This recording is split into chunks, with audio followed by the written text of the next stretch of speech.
ก็สวัสดีครับท่านอันนี้ผมอาจารย์โจโจ้ชิตากวี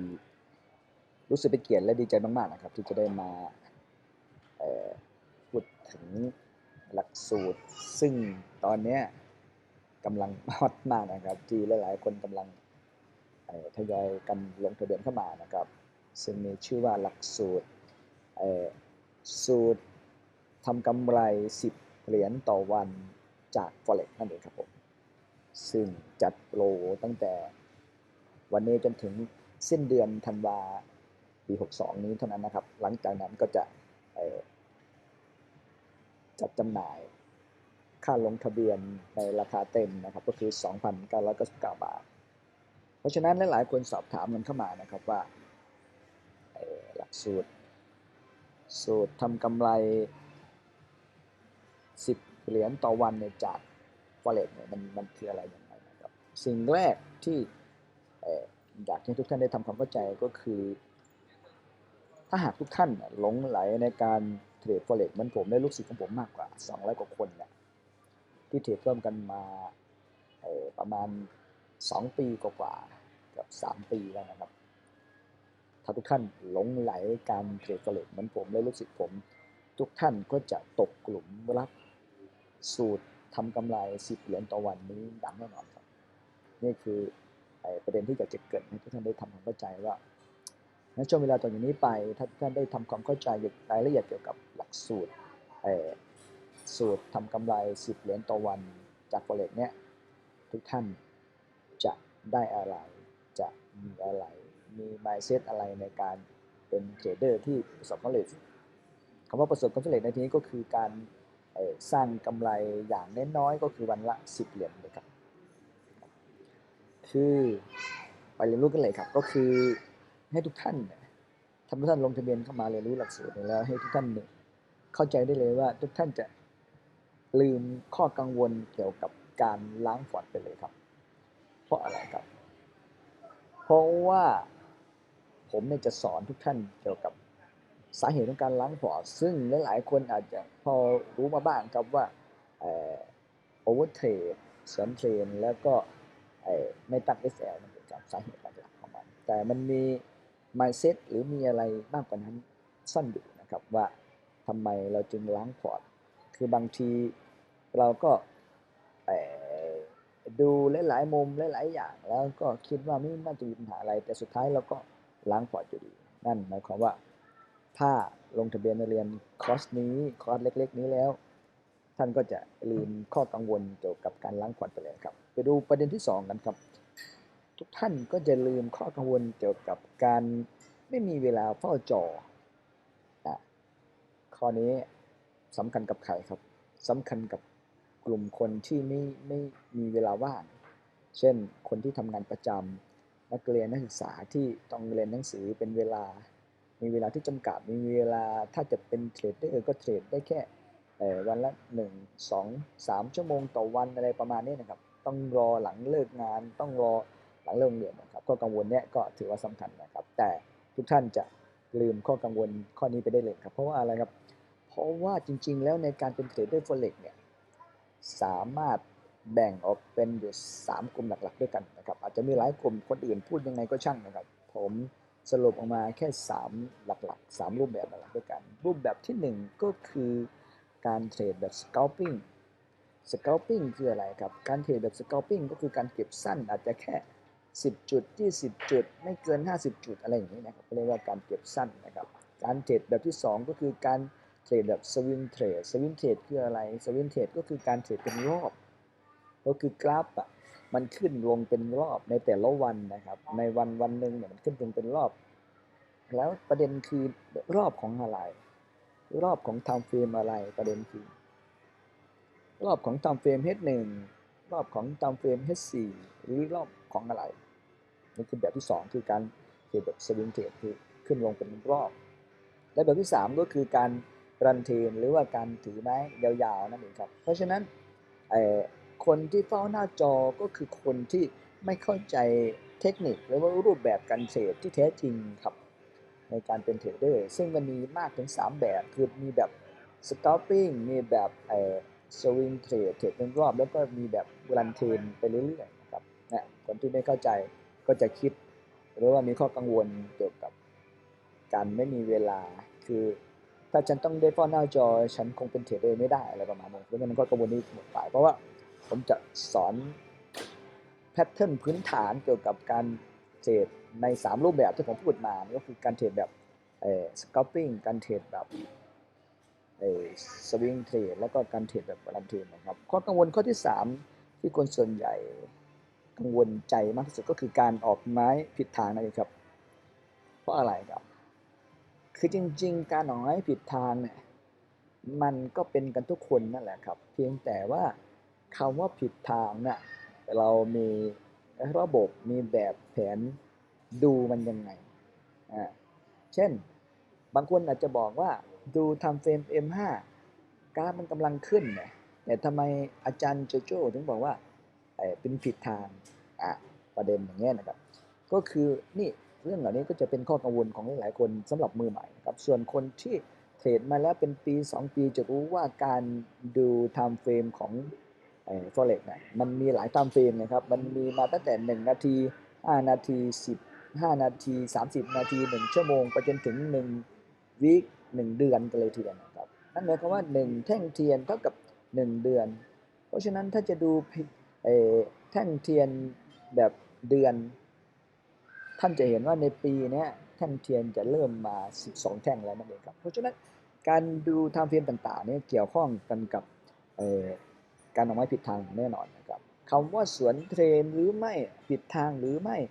มันดูได้หลายแง่มุมนะครับเพราะฉะนั้นข้อกังวลเรื่องนี้ก็จบไปเพราะว่าในหลักสูตรเนี่ยในคลาสเล็กๆเนี่ยผมจะพาทุกท่านไปทำความเข้าใจหลักการพื้นฐานของคำว่าผิดทางหรือไม่นั่นเองครับโอเคนะครับไปดู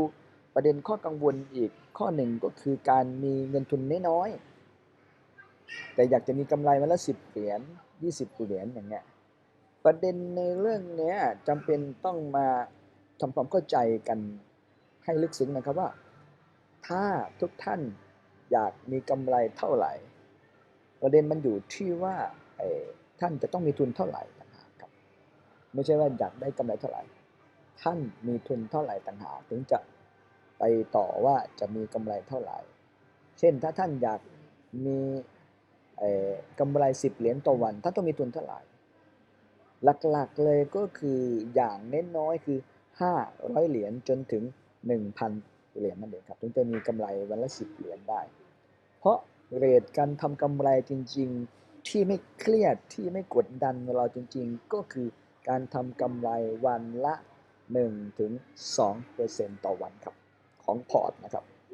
เพราะฉะนั้นใครที่เข้าใจหลักการนี้แน่นอนที่ผมข้อกังวลต่างๆที่ไล่มานะก็จะละลายลงไปอย่างแน่นอนเพราะว่าถ้าเข้าใจหลักการว่าการทำกำไรจริงๆมันขึ้นอยู่กับเปอร์เซ็นต์กำไรที่เราทำได้ต่างหากครับไม่ใช่ไม่ได้อยู่ที่ว่าถูกทางผิดทางหรืออะไรข้อกังวลที่ผ่านมานะครับเพราะฉะนั้นถ้าเรามีทุนที่เพียงพอมีทุนที่เหมาะสมบวกกับการเทรดแบบไม่โลภจนเกินไปการทำกำไรวันละ1%ถึง2%เนี่ยชัวร์ครับชัวร์แน่นอนเพราะฉะนั้นข้อกังวลที่ว่าการมีทุนน้อยเนี่ยจะทำยังไงมันมีหลักการเทรดอีกแบบหนึ่งที่หลายๆคนอาจจะไม่เคยได้ยินหรือได้ยินแต่ไม่เข้าใจมันจริงๆก็คือการเทรดแบบปั้นพอร์ตนั่นเองครับเพราะฉะนั้นถ้าทุนน้อยแต่อยากมีกำไรซึ่งอาจจะทำกำไรเพื่อให้มีทุน 1,000 เหรียญเลยไม่ได้ก็มีเงินทุนแค่3,000 กว่าบาทหรือว่า100เหรียญเนี่ยก็เทรดแบบปั้นไปก่อนกับปั้นพอร์ตให้โตขึ้นปั้นพอร์ตให้มีกำไรสะสมกันไปจนไปถึงเกณฑ์ที่เราสามารถทำกำไรวันละ10 เหรียญได้ก็คือ500เหรียญถึง 1,000 เหรียญนั่นเองครับปั้นพอร์ตปั้นเงินทุนน้อยๆแหละให้มันเพียงพอที่จะนำไปเทรดตามระบบที่เรากำหนดไว้ในหลักสูตรก็คือกำไรวันละ10 เหรียญนั่นเองครับเพราะฉะนั้นการมีทุนที่พอดีเราก็จะเทรดแบบไม่เครียดนั่นเองครับ ราะฉะนั้นกำไรวันละ10 เหรียญได้หรือไม่ขึ้นอยู่กับเงินทุนที่เรามีครับเพราะว่าทั้งหมดเนี่ยมันมีอยู่ในสูตรในการเทรดซึ่งที่ผมบอกไปแล้วสูตรมีอยู่3สูตรถูกไหมครับก็คือสูตรการ scalping สูตรการ swing trade และก็สูตรการรันเทรนนั่นเองครับเพราะฉะนั้นใน3สูตรเนี่ยทำให้ท่านกำไร10 เหรียญอย่างแน่นอนครับโอเคนะครับไปดูข้อกังวลข้อที่5กันบ้างนะครับหลายๆคนอยากจะลงทะเบียนเรียนคอร์ส Forex ไม่ว่าจะกับผมหรือกับใครก็ตามหลายคนคิดว่าต้องมีคอมพิวเตอร์ถึงจะทำกำไรได้ผมบอกไว้เลยนะครับว่าจริงๆแล้วมีแค่โทรศัพท์มือถืออย่างผมเนี่ยใช้แค่ S10 Plus ก็เทรดทำกำไรได้หรือว่าจะใช้แค่โน้ต8ครับก็เทรดทำกำไรได้หรือ iPhone 8 iPhone 10อะไรต่างๆใช้แค่มือถือที่เรามีนั่นแหละสามารถเทรดทำกำไรได้นะครับเพราะฉะนั้นหลักการทำกำไรจากการเทรด Forex 10 เหรียญเนี่ยข้อกังวลทั้ง5ที่ผมพูดมาทั้งหมดเนี่ยให้ท่านสบายใจได้เลยครับไม่ว่าจะเป็นข้อกังวลเรื่องการล้างพอร์ตกลัวว่าจะล้างพอร์ตข้อกังวลเรื่องการไม่มีเวลาเฝ้าหน้าจอข้อกังวลเรื่องการออกไม้ผิดทางข้อกังวลเรื่องการมีทุนน้อยๆแต่อยากทำกำไร10 เหรียญได้ไหมอะไรอย่างเงี้ยแล้วก็ข้อกังวลเรื่องการไม่มีคอมพิวเตอร์แต่อยากจะเป็นเทรดเดอร์ Forex ทำได้หรือเปล่าก็ขายข้อกังวลไปนะครับทีนี้ไปดูเนื้อหากันครับหลังจากที่ท่านลงทะเบียนก็มามันมีขั้นตอนในการทำกำไร10 เหรียญอยู่5ขั้นตอนหลักๆด้วยกันนะครับหลังจากที่ท่านลงทะเบียนก็มานะครับเราจะเปิดตัวกันแบบเต็มสตรีมก็คือวันที่1 มกราคม 2563 หรือ 2020 หรือปีคศ 2020 นะครับที่จะได้จัดเต็มเนื้อหาแบบจัดเต็มแน่นเอียดกันเลยนะครับแต่ในระหว่างนี้ในช่วง Early Bird เนี่ยหรือว่าช่วงก็เรียกว่าช่วงโปรโมชั่นเนี่ยทุกท่านก็สามารถลงทะเบียนเสร็จก็เข้าไปในกลุ่ม LINE ในกลุ่มเฟซกรุ๊ปกลุ่มลับนะครับรับเฉพาะลูกศิษย์ที่ลงทะเบียนเข้ามาและสามารถเทรดทำกำไรกันได้ตั้งแต่ลงทะเบียนเข้าไปเรียบร้อยแล้วนะครับก็จะได้รับสัญญาณได้รับห้องสัญญาณได้รับห้องวิเคราะห์กราฟได้รับอะไรต่างๆนะครับแต่เนื้อหาจริงๆที่จะอัดแน่นให้จริงๆเนี่ยเราจะจัดเต็มกันแน่นอนในวันที่1 มกราคมเป็นต้นไปนะครับ1 มกราคมปี 2563 เป็นต้นไปเราจะอัดเนื้อหาตอนนั้นแต่ในระหว่างนี้ก็ยังทำกำไรได้ยังได้รับการวิเคราะห์กราฟตามโบนัสที่ผมให้ตามได้เข้ากลุ่มลับที่จะให้สัญญาณในการเทรดว่าเราจะเทรดบายหรือเทรดเซลหรือจะเทรดแบบตั้งค่าแบบ PO หรือตั้งค่าแบบไหนนั่นเองครับฉะนั้นเนื้อหาสุดพรีเมียมจะมีอยู่5ขั้นตอนหลักๆขั้นตอนที่1ก็คือผมจะสอนทุกท่านตั้งเป้าหมายที่ชัดเจนว่ามันมีอะไรที่เกี่ยวข้องบ้างถ้าต้องการกำไรวันละ10 เหรียญนี่คือวิดีโอแรกที่จะจัดเต็มให้กับทุกท่านว่ามันมีอะไรที่เกี่ยวข้องว่าอยากจะมีกำไรวันละ10 เหรียญเนี่ยท่านต้องมี mindset อะไรยังไงนะครับแน่นอนวิดีโอนี้ที่จะอัพให้กับทุกท่านที่เข้ามาในห้องเรียนเรียบร้อยแล้วได้เรียนรู้กันขั้นที่1ก็คือปรับ mindset ว่ามันจะมีอะไรมาเกี่ยวข้องบ้างถ้าเราอยากจะมีกำไร10 เหรียญต่อวันอะไรประมาณนี้นะครับซึ่งพอวิดีโอมันได้อัพขึ้นอย่างสมบูรณ์แล้วในวันที่1 มกราคม 2563เนี่ยยังจะมีการสอดแทรกข้อคิดไอเดียต่างๆในการวิเคราะห์กราฟเพิ่มอีกมากมายครับเพราะฉะนั้นคอร์สนี้ไม่ผิดหวังแน่นอนถ้าทุกท่านอยากจะมีกำไรวันละ10 เหรียญจาก Forex ไม่ผิดหวังแน่นอนครับเพราะว่าในขั้นที่1เนี่ยก็อัพ mindset ให้ทุกท่านเรียบร้อยแล้วนะครับทีนี้ประเด็นที่2ก็คือในขั้นที่2เนี่ยท่านจะต้องท่านจะได้เรียนรู้หลักการ Money Management และหลักการการตั้ง Win Rate หรือRR นั่นเองครับ Reward and Risk หรือว่า Risk ต่อ Reward อะไรก็ว่ากันไปแล้วแต่ใครจะตั้ง R หน้าเป็นขาดทุน R หลังเป็นอะไรก็ว่ากันไปครับเราจะมาพูดประเด็นที่2ในขั้นที่2นี่เป็น mindset อีกระดับหนึ่งนะครับเพื่อที่จะปิดประตูการล้างพอร์ตให้ท่านเลยเพราะว่าถ้าท่านมีการบริหารจัดการเงินที่ดีนะครับแล้วก็มีการตั้งวินเรทที่เหมาะสมแล้วกำไรวันละ10 เหรียญเนี่ยมีอย่างแน่นอนครับประเด็นหนึ่งที่หลายคนสอบถามก็มาว่าอยากทำกำไรมากกว่า10 เหรียญทำได้ไหมก็ไม่ใช่เรื่องแปลกครับก็ผมก็บอกตั้งแต่แรกแล้วมันขึ้นอยู่กับอะไรครับมันขึ้นอยู่เงินทุนของท่านที่นี้เช่นถ้าท่านมีเงินทุนอยู่1,000 เหรียญนะครับผมบอกไว้แล้วว่าไอ้กำไรที่เราไม่เหนื่อยไม่ปวดหัวไม่กดดันมากก็คือ1-2%ถูกไหมครับนั่นหมายความว่าท่านมีเงินทุน1,000 เหรียญท่านสามารถทำกำไรวันละ20 เหรียญก็ได้ไม่ผิดไม่แปลกไม่จำกัดอะไรใดๆทั้งสิ้นนะครับมันขึ้นอยู่กับเงินทุนของท่านและขึ้นอยู่กับทักษะในการเทรดทำกำไรของท่านประเด็นถัดมาอีกหลายคนสงสัยกันว่าไอ้หลังจากประสบความสำเร็จคือทำกำไร10 เหรียญแล้วสามารถเปิดพอร์ตอื่นที่เทียบบัญญัติไปยังทำกำไรวันละ50 เหรียญได้ไหมทำกำไรวันละ100 เหรียญมันเป็นสิทธิ์ของท่านเลยครับ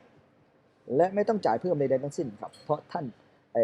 ซื้อสิทธิ์ในการเข้าเรียนคอร์สนี้เรียบร้อยแล้วท่านจะเพิ่มเงินทุนทีหลังอยากได้กำไรมากกว่า10 เหรียญต่อวันก็เป็นสิทธิ์ของท่านเลยครับผมไม่ได้ซีเรียสใดๆทั้งสิ้นประเด็นที่สำคัญคือวัตถุประสงค์หลักที่สร้างสูตรนี้ขึ้นมาสร้างคอร์สนี้ขึ้นมาก็คือเพื่อให้ทุกท่านมีกำไร10 เหรียญต่อวันขั้นต่ำครับเพราะฉะนั้นไม่ได้พูดถึงว่าขั้นสูงห้ามไม่มีครับขอแค่ขั้นต่ำท่านมีกำไรต่อเนื่องท่านมีกำไรตลอดไปเพราะฉะนั้น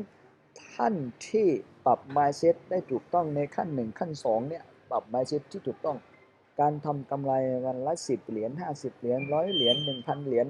สามารถทำได้อย่างแน่นอนครับไม่มีข้อกังขาใดๆทั้งสิ้นเพราะว่าผมและลูกศิษย์ของผมทำกำไรกันอย่างนี้มานับไม่ถ้วนแล้วนะครับก่อนที่จะมาตีแผ่สูตรเนี้ยเราเทรดกันมาร่วม3 ปีนะครับเพราะฉะนั้นก็มีคนที่สำเร็จและก็คนที่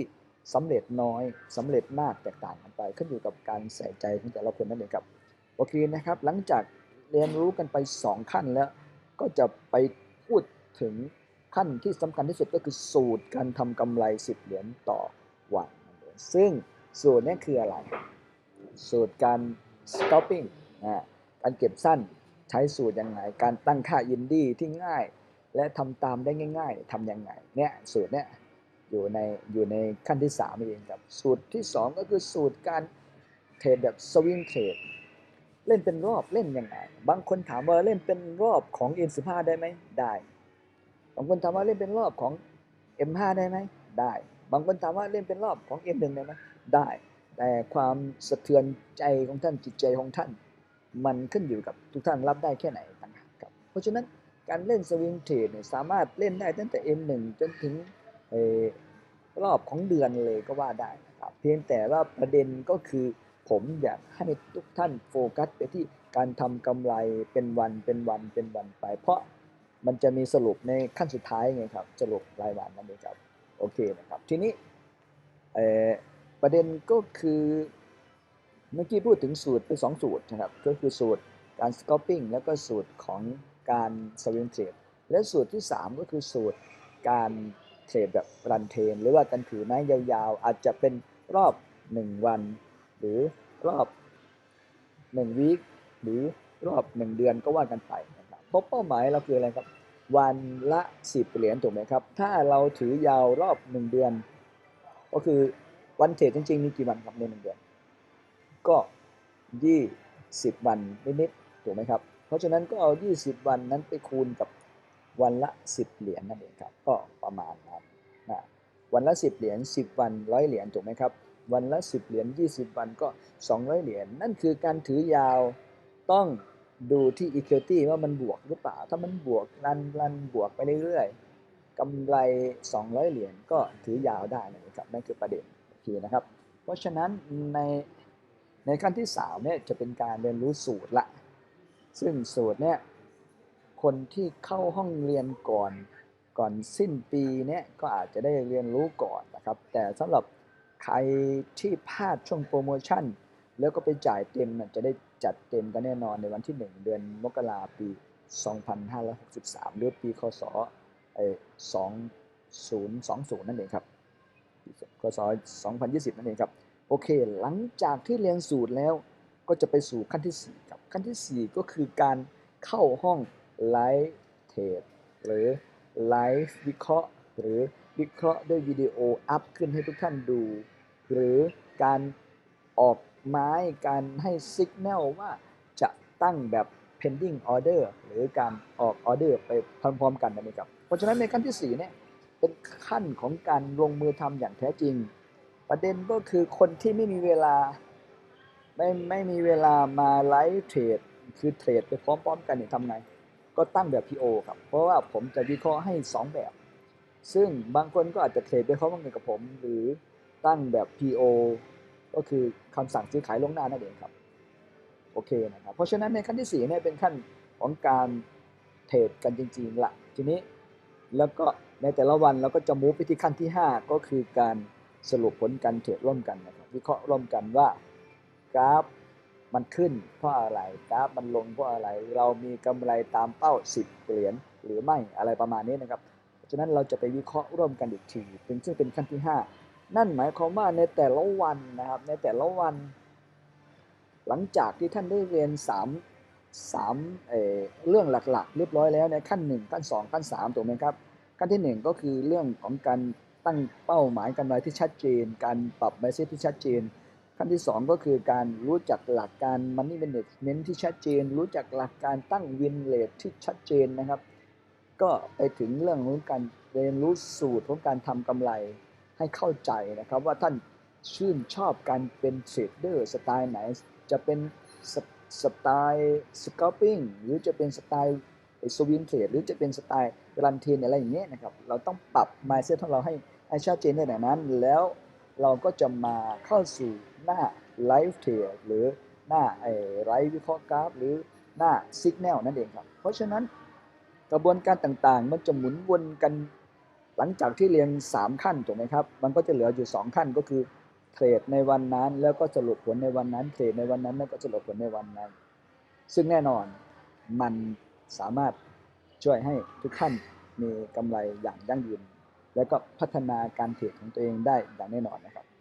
ซึ่งแน่นอนว่าลูกศิษย์ที่เรียนมาแล้วก็ได้มาเขาเรียกว่ามา testimonial ให้ผมหลายๆท่านนะครับไม่ว่าจะเป็นพี่หลังไม่ว่าจะเป็นเชฟเป็นตกไม่ว่าจะเป็นพี่บี้พี่จุแล้วก็น้องฟีฟ้าอะไรต่างๆเนี่ยมา testimonial ให้ผมรายละเอียดอะไรต่างๆอยู่หน้าตอนนั้นผมคงไม่พูดอะไรเยอะนะครับตรงส่วนนั้นเพราะว่าในห้องเรียนจะมีวิดีโอมีอะไรให้ดูอยู่แล้วนะครับการ testimonial หรือว่าการรีวิวความรู้ที่ได้รับอะไรต่างๆนะว่ากันไปครับรูปแบบการเรียนรู้คอร์สนี้ก็มีอยู่3แบบหลักๆด้วยกันก็คือการเรียนรู้แบบวิดีโอออนไลน์หรือวิดีโออยู่ในไลฟ์อยู่ในห้องไลฟ์อยู่ในห้องซิกแนลนั่นเองครับนะครับแล้วก็แบบที่2คือการอ่านอีบุ๊กซึ่งอีบุ๊กที่ผมจะมอบให้มีทั้งอีบุ๊กที่เป็นโบนัสโบนัสขอบคุณ24เล่มเลยครับแล้วก็อีบุ๊กที่จะทยอยให้สูตรต่างๆที่ผมบอกไปทั้ง3สูตรนั่นแหละครับมันจะมี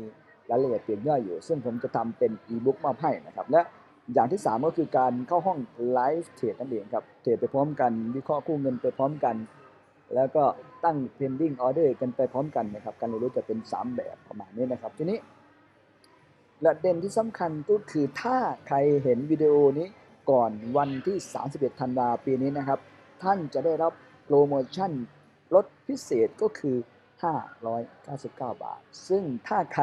เห็นวิดีโอนี้ถัดจากปีนี้ไปแล้วต้องขอแสดงความเสียใจนะครับคือท่านได้เรียนรู้คอร์สนี้ในราคาเต็มก็คือ 2,999 บาทเหมือนเดิมส่วนจะมีโปรโมชั่นอีกไหมจะจัดโปรลดอีกหรือเปล่าอันนั้นต้องว่ากันในช่วงนั้นแล้วกันนะครับว่าจะมีโปรโมชั่นอาจจะเป็นโปรวันเด็กหรือเปล่าอาจจะเป็นโปรวันวาเลนไทน์อะไรต่างๆก็ว่ากันไปในรายละเอียดอีกทีนะครับซึ่งในตอนนี้ใครที่ตัดสินใจรีบลงทะเบียนวันนี้ได้เรียนรู้ในราคานี้แล้วก็ได้เปลี่ยนแปลงชีวิตตัวเองบางคนอาจจะมีโบนัสสิ้นปีเข้ามาถูกไหมครับบางคนจะมีโบนัสสิ้นปีเข้ามาก็สามารถ นำเอาโบนัสนั้นมาเติมในพอร์ตแล้วก็เทรดทำกำไรไปพร้อมกันได้เลยอย่าลืมนะครับผมบอกไว้ว่า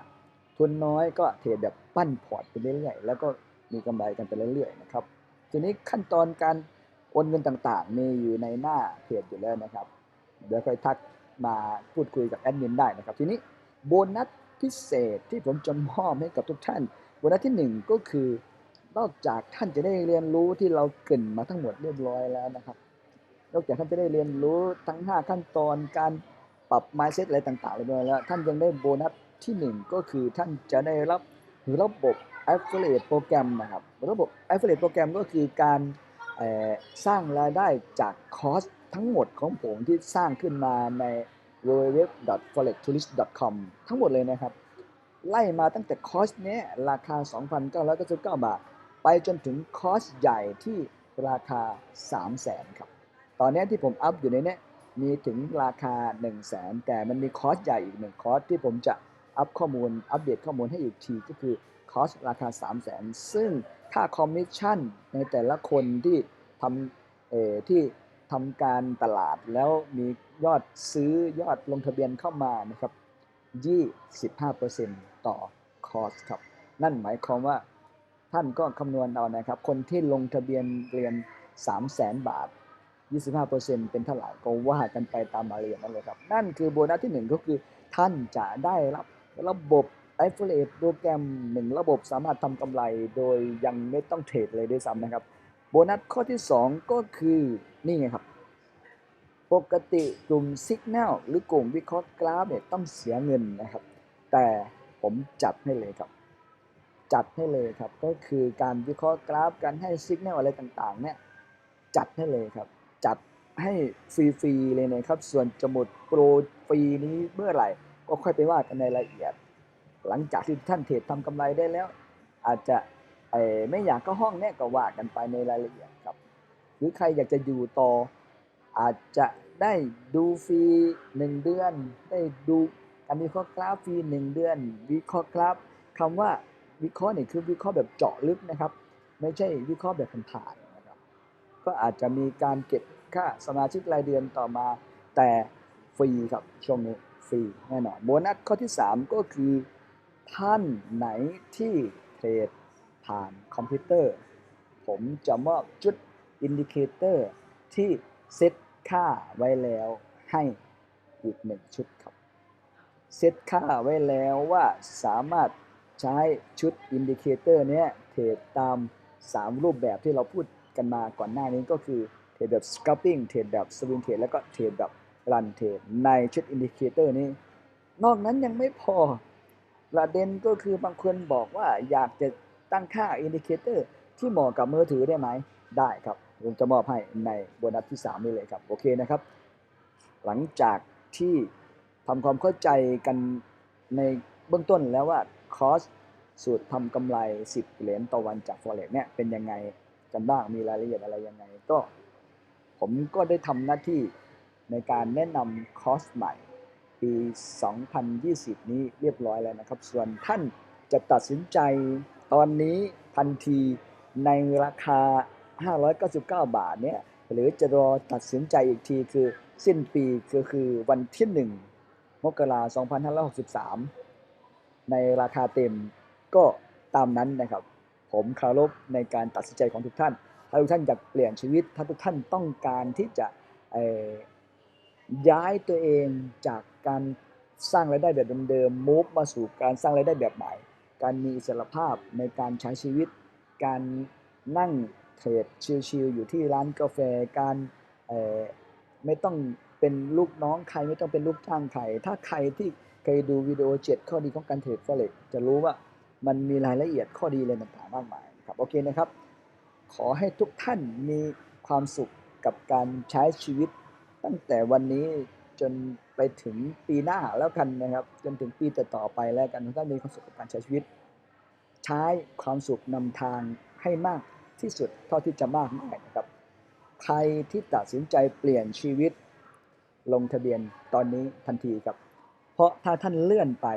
มันอาจจะเลื่อนไปตลอดกาลแต่ถ้าท่านตัดสินใจตอนนี้ทันทีในราคาที่ ต้องบอกได้เลยว่าตาลุกวาวแน่นอนครับ599 บาทมันเป็นอะไรที่ไม่ค่อยได้ทำกันถูกขนาดนี้นะครับแต่ผมตั้งใจทำคอร์สนี้ขึ้นมาเพื่อช่วยทุกท่านนั่นเองครับผมจึงกล้าตั้งราคา599 บาทเพราะฉะนั้นถ้าท่านดูชื่อคอร์สให้ดีๆท่านจะเห็นว่าสูตรทำกำไร10เหรียญต่อวันจาก Forex นั่นหมายความว่า10เหรียญเท่ากับ300 บาทถูกไหมครับ20เหรียญเท่ากับ600 บาทนั่นเท่ากับว่าถ้าท่านทำกำไรได้20เหรียญได้ค่าคอร์สคืนเรียบร้อยแล้วที่เหลือคืออะไรครับกำไรล้วนๆนั่นเองครับเพราะฉะนั้นตัดสินใจตอนนี้ทันทีในระหว่างที่ดูวิดีโอนี้ถ้ายังอยู่ในปี2562เนี่ยตัดสินใจรีบลงทะเบียนเข้ามาครับทักแอดมินเข้ามาแอดมินรอตอบคำถามท่านอยู่ตลอด24 ชั่วโมงเลยครับถึงแม้แอดมินจะหลับแต่มันก็จะมีข้อความเด้งขึ้นเตือนทุกท่านอย่างแน่นอนขอให้ท่านมีความสุขกับการใช้ชีวิตครับสวัสดีครับ